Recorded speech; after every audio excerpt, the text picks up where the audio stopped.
Hi, everyone. I just wanted to take a minute to explain to you how I got into tech, and I apologize for my voice. But let me kind of start at the beginning. So, I'm a child of the 80s. I've lived through the digital revolution. When I was really young, my dad saw that the future was in computers, and so he taught himself how to program. For my 8th birthday, he programmed the computer to speak clues as to the location of my gifts, which I thought was super cool. When I was in high school, he would spend an hour showing me how to use the computer to complete an assignment. Then he'd say, or you could do it this way. And then we'd spend another hour.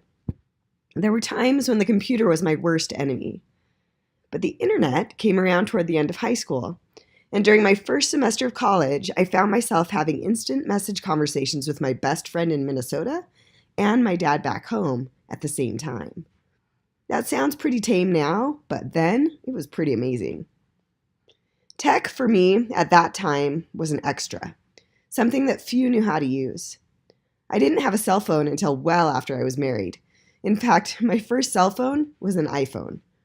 So while I have always had tech around me, playing a supporting role in my life, it wasn't until adulthood that I realized its power, especially for the kids who would grow up, go to school, and work in this new digital age. So a little background. In 1998, I spent a semester teaching in a rural mountain village in Mexico. It was there that I was first exposed to the idea of the digital divide. While I could complete assignments on the computer and visit the internet cafe to email my friends, the kids I taught had never touched a computer.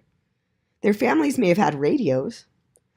So while I was exposed to the beauty of the rural Mexican culture and found that I, as a white, lower middle class American, did not in fact have all the answers, it also stuck with me that my middle school students there would never have the opportunities that children in my neighborhood back home would have. I returned to the States and pursued graduate work in educational technology. I became very tools focused and was a highly sought after technology trainer in the area. Meanwhile, I also started serious study of adolescent psychology and brain development.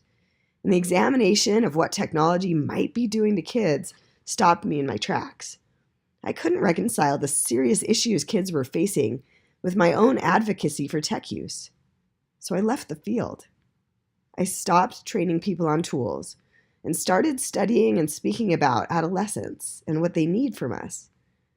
I gradually came to understand that the negative impacts of technology on kids were largely the fault of adults because we didn't model how technology could be used for learning, creation, personal growth, the deeper things. They used it for entertainment, socializing, gossip, the shallow things that are normal teenager things. This is where my passion for deep learning with technology came from. Then came 2014. I was teaching in suburban Orem, Utah, in a class for at-risk 7th graders. These wonderful kids were not on the honor roll. In fact, my administration predicted that these 19 kids would have about 70 Fs between them by the end of the second term. They ended up with 11, by the way. My classroom had an LCD projector that went to sleep every 2 minutes, and that was it. I convinced the administration to allow me into the computer lab every other Friday to work on Genius Hour projects and do Hour of Code. One of my students, an avid gamer, didn't even know that computer programmer was a real job. Meanwhile, I was teaching college classes in a room with 10 large touchscreen displays that allowed students to collaborate and share their work with the whole class. How could my students at the middle school possibly be prepared for that kind of learning environment? I started borrowing iPads and surplus laptops from UVU to do project-based learning with them. I had teachers tell me to my face that those kids couldn't handle project-based learning or creating with tech, that all they could do was remedial drill and kill. We proved them wrong with videos about personal obstacles they had overcome and PSAs about issues they were concerned about at school.